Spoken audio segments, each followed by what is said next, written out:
که من جوانم، دنیا پر از جوانی، هر جا که پا گذارم آنجا پر از جوانی. حالا که من جوانم، دنیا پر از جوانی، هر جا که پا گذارم آنجا پر از جوانی. دلصد ترانه دارد، ترانه جوانی، با خود نشانه دارد، نشانه جوانی. سلام به شما بیننده های عزیز. برنامه دنیا پر از جوانی است که این لحظه شما را همراهی میکند. این برنامه همیشه از دستاوردهای جوانان میگوید و خود همیشه با جوانان است. آن جوانانی که الکی پیراهای خویش را دریافت کرده اند و میکوشند به وطن و خلق خود خدمت کنند. پس در این سفر همراهی ما باشید تا با چنین چهره های جوان آشنا گردید.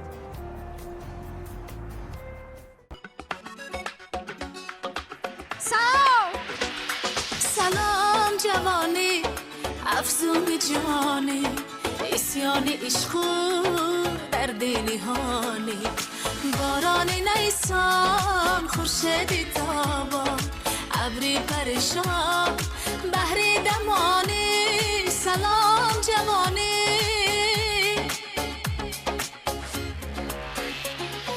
با مهربانی خواهم آغوشت گرفتم، دامان سبزی با صفا فصل جوانی، عطر نوازش دارد آن برق نگاهت، در سایه زاری این فضای زندگانی، عطر نوازش دارد آن برق نگاهت، در سایه زاری این فضای زندگانی. سلام جوانی، سلام جوانی.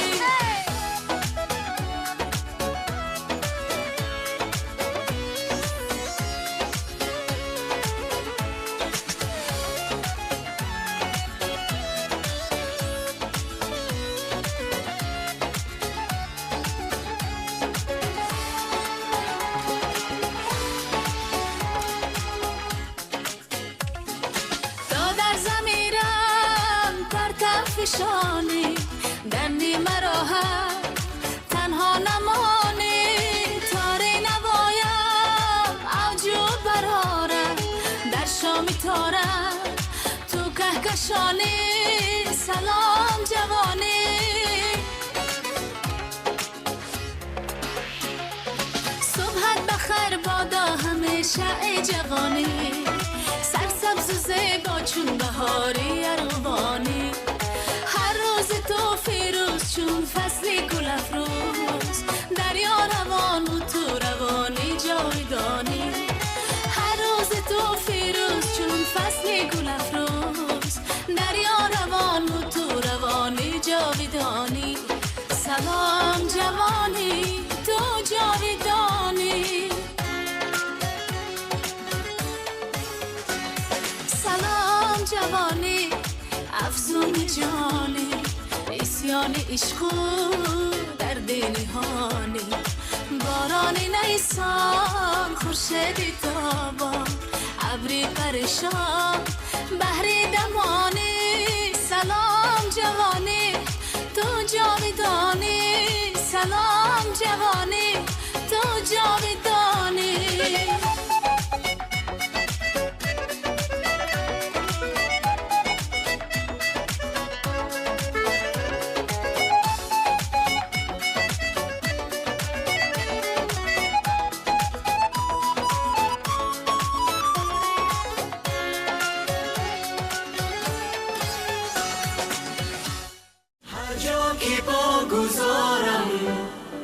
آنجا پر از جوانی. بیننده های عزیز، برنامه دنیا پر از جوانی است ادامه دارد و این نوبت قهرمان نوبتی برنامه ما هستند جوانی که الکی میخواهند دنبال آرزوهای خویش باشند. سلام دلیر، خوش آمدید به برنامه دنیا پر از جوانی است. ما خیلی خرسند هستیم که امروز شما در این برنامه اشتراک میکنید و میخوایم با شما از نزدیک باز هم شناس شویم. سلام علیکم، رحمت. لطفاً میگفتید که شما امروز در کجا تحصیل میکنید؟ من حاضر در دانشگاه دولتی عمومی رسیدگی کینماتوگرافیا به نام Сергей Герасимов таҳсил мекунам дар курси севум. خیلی بهترین. واقعا شما یکی از جوانان خوشبختی دوران استقلال هستید که امروز با چنین شرایطی که برای ما جوانان مخصوصا جنوب عالی پیشنهاد کردن و برای ما گذاشتن به من مانع در آنجا تحصیل کرده ایستادید. تحصیل چگونه است؟ شما در کدام اختصاص تحصیل کرده ایستادید؟ تحصیل خیلی خوب. من در اختصاص فیلمبردار کینواپراتور آنجا تحصیل میکنم. و این یکی از کسب دوست داشته شما است و با خواست خودتان البته که در این ساحه خوانده ایستادید. البته. چون آگاه هستیم شما در تئاتر نیز فعالیت کردید و امروز در ساحه کینماتوگرافی خوانده ایستادید. چی شد که شما این دو ساحه را از همدیگر جدا نمودید و چرا این راه را انتخاب کردید؟ ساحه تئاتر هم بنهایت ساحه خوب، اما من در آنجا خود را تا آخر دیده نمیتوانستم. من وقتی که در تئاتر هم کار میکردم من در فکری همین فیلم برداری بودم. برای همین به من جای اول می ایستاد فیلم برداری. در این راه به شما کی کمک کرد؟ یعنی این راه را به شما کی کشاد؟ اولش این که من در عائله صنعتکاران به دنیا آمدم. همه اعضای عائله ما صنعتکاران می باشند و از خردی من به همین در رفتی شوق داشتم و در رفتی همین کارها در سیامکه ها اشتراک می کردم و از همان یک شوق پیدا کردم. بهترین. امروز شما در این ساحه چی کارها را انجام دادید؟ ما در دانشگاه هر سال یک فیلمی کوتاه باید بگیریم. این کاری کورسی به حساب می رود. ما باید این 3 تا در دوام 5 سال 3 تا کاری کورسی گیریم. آنجا ما همه نازکی های فیلم برداری رو باید نشان دهیم، از نورپردازی تا کمپوزیسیا تا کمپونوفکا با رنگ ها باید کار کنیم. همه آن تئوری که ما خواندیم ما باید آنجا نشان دهیم که چگونه چه خیلی. بهترین بید. حالا اما یک نواری شما را منظوری بیننده ها نیز میسازیم تا آنها نیز آگاه شوند که شما از این عهده این کارها به خوبی برمی آیید.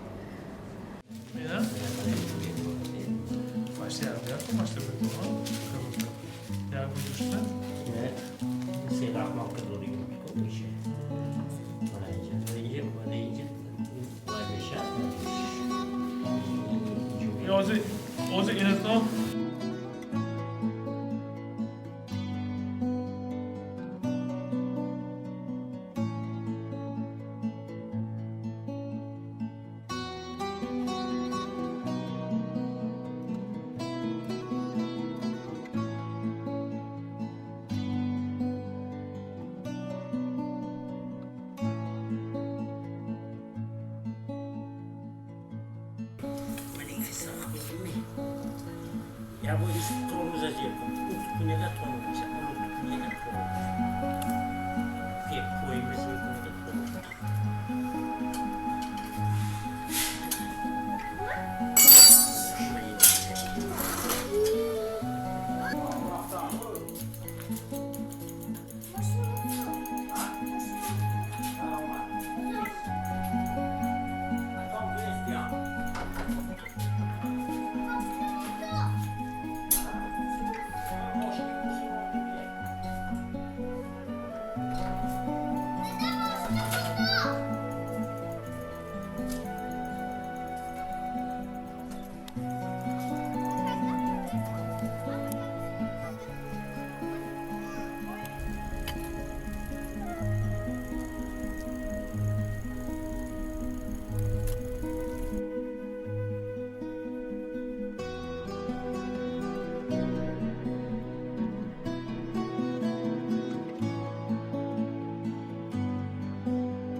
آنجا پر از جوانی. شما که امروز در این ساعت تحصیل کرده ایستاده‌اید، به فکرم البته که برای شما مشکل نیست، چون الکی راه خود را انتخاب کرده اید. میخواستم نمان درباره آن کارگردان هایی که شما از روی کاری آنها دیده کار میکنید، نمیدونم با آن کسی که به شما بهتر است و ایدئال است از همون گفته باشید. از کارگردان‌های جهانی گوییم به من بسیار پسند است کریستوفر نولان. بسیار من کارهایش رو دوست می‌دارم. مارتین اسکورسیزه، دیوید فینچر، اینها آنهایی که یک فیلسوفی خود را دارند، یک دنیای خود را می‌سازند. این به من بسیار پسند است. از مثال از نواربردارها گیریم، به من روجر دیکنز بسیار مقبول، خیلی که بگم ایدئالی کینооператорی. بعد امانوئل لوبецкий. اینا انسان‌هایی که نوار نمیگیرند و انسان‌هایی که همینجا رو میکشند مثل رسام. از تاجیکستان باشد ما هم بسیار بزرگ‌های خود را داریم. به من بسیار پسند است борис кимягаров، рустами союров ки як филми оли ҷаноб. баъд аз режиссёрҳои навтарин ин аз режиссёрҳои муосир бахтиёр худойназаров. ман вақте ки дар донишгоҳ мегардам, онҷо ки аз ҳама давлат меоям барои таҳсил, мепурсанд ки ту аз куҷо? ман мегӯям аз тоҷикистон. мегӯянд давлати бахтиёр худойназаров.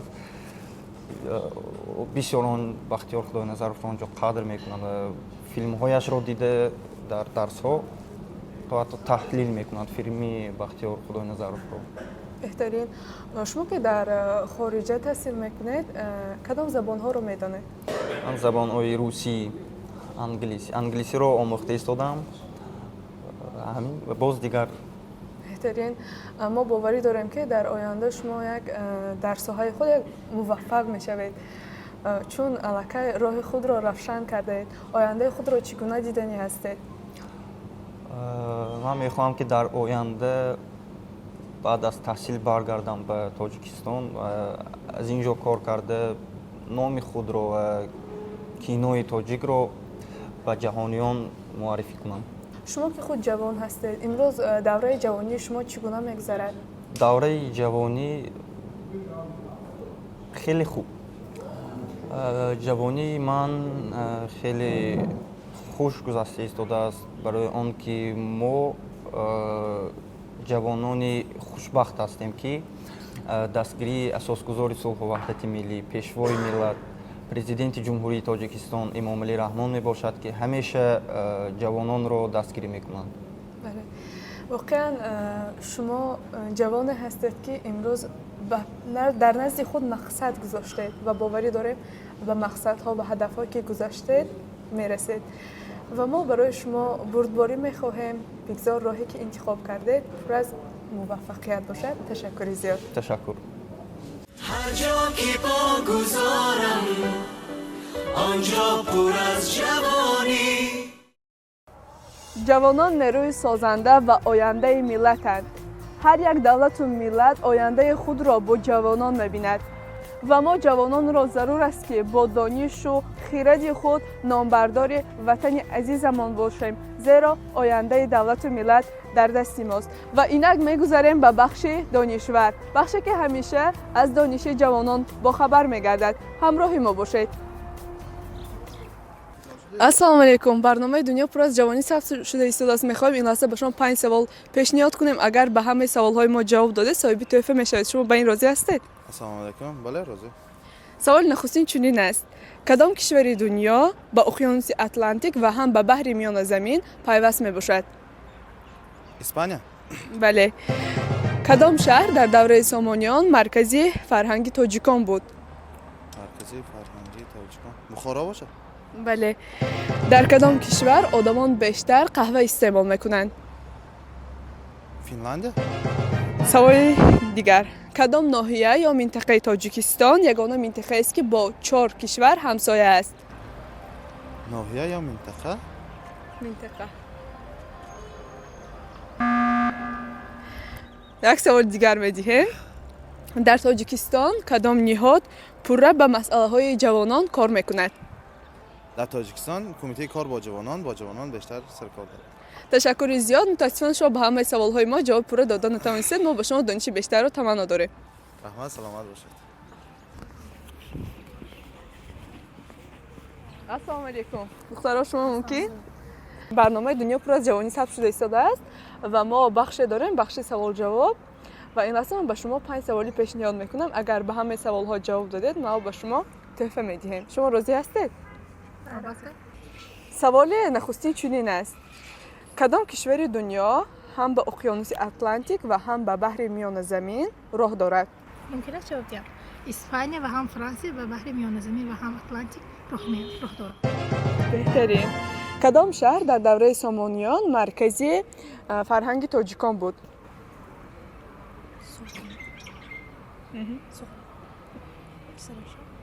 نه. بخارا. حزب خلق دموکراتی تاجیکستان کی تأسیس یافته است؟ 10 دکتر سال 1994. در کدام کشور بیشتر آدمانش قهوه می نوشند؟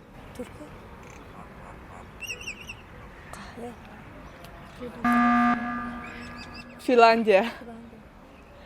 کدام ناحیه یا منطقه تاجیکستان یگانه منطقه است که با 4 کشور همسرحد است، یعنی همسایه است؟ ناحیه تاجیکستان؟ بناک پامیر نمی؟ یک منطقهش قریب نزدیک آمده. بدخشان. اشکاشی. در تاجیکستان کدام نهاد با مسئله جوانان پورا کار میکند؟ آن کدام نهاد است؟ کمیته کار با جوانان. بله. سوال آخرین: قهرمانان تاجیکستان را نام کنید. صدری عینی، شیرینشاه شاه تیمور، امام علی رحمان، میرزا ترسونزاده، نصرت الله مقصود. بله، ولی متاسفانه شما به همه سوال‌های ما جواب پورا ندادید، ولی خیلی دخترانی هوشیار و زیرک هستید. ما به شما بیشتر باز هم دانش زیاد را تمنا داریم. تشکر. السلام علیکم. شما را ممکن برنامه دنیا پر از جوانی ثبت شده ایستاده است و ما بخش داریم سوال جواب. اگر شما راضی باشید ما به شما سوال جواب میکنیم و شما دانش خودتان را میسنجید.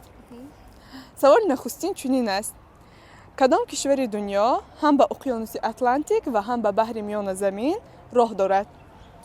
اسپانیا. بله. کدام شهر در دوره سامانیان مرکزی فرهنگی تاجیکان بود؟ سمرقند و بخارا. بله. حزب خلق دموکراتی تاجیکستان کی تأسیس یافته است؟ 10 دکتر سال 1994. بله. در کدام کشور آدمانش بیشتر قهوه استعمال میکنند؟ فنلاندیا. کدام ناحیه یا منطقه تاجیکستان یگانه منطقه است که با 4 کشور همسرحد است، یعنی همسایه است؟ اشکاشی. بله، اشکاشی. در تاجیکستان کدام نهاد پورا با مسئله های جوانان کار میکند؟ کمیته کار با جوانان. بله، درست است. سوال آخران: کدام قهرمانان خلق تاجیک را میدانید؟ لطفاً نام بر کنید. امام علی رحمان، نصرت الله مقصود، میرزا ترسونزاده، صدرالدین عینی، باباجان غفوروف، شیرینشاه شاه تیمور. شما به همه سوال‌های ما جواب پورا دادید. ما شما را غالب می‌دانیم. این تحفه از شماست. هر جا که پا گذارم آنجا پر از جوانی. دوستان عزیز، اینجاست انتهای برنامه دنیا پر از جوانی است. برنامه دنیا پر از جوانی است، جهان است به سوی آرزوها، به سوی موفقیت‌ها و همیشه با آن چهره‌های شما را آشنا می‌سازد که در جستجوی خود هستند و یک پیراهه را انتخاب کرده است و به آن سو می‌رود. پس شما نیز عزیزان می‌توانید پیراه خویش را دریابید و همیشه دنبال آرزوهای خود باشید. خیر عزیزان، در همین جا ما با برنامه خاتمه می‌بخشیم. همیشه دنبالگیر برنامه دنیا پر از جوانی است باشید.